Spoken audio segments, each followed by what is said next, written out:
শিয়ালদা মানে প্রচুর লোকের আনাগোনা, যেখানে লোকের যাতায়াত বেশি তার উপর ভিত্তি করে পাইস হোটেলগুলোও গড়ে ওঠে। আর পাইস হোটেল মানেই অল্প পয়সায় পেট ভরে টাটকা খাওয়া।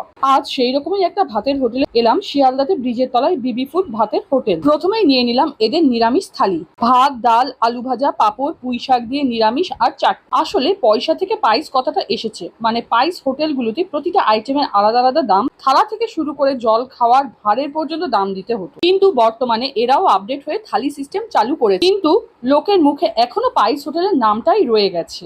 এদের প্রতিটা আইটেম খুব ভালো খেতে। আমি আর মাছ নিলাম, অসম্ভব বড় পিস, ঝোলটা তো অসম্ভব ভালো খেতে।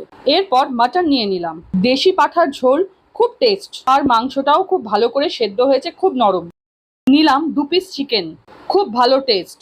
এত কিছু খেলাম মাত্র 415 টাকায়। এই টাকায় এত খাবার পাইস হোটেল বলেই সম্ভব। এই রকম ইনফরমেটিভ ভিডিও দেখতে হলে লাইক এবং সাবস্ক্রাইব করুন।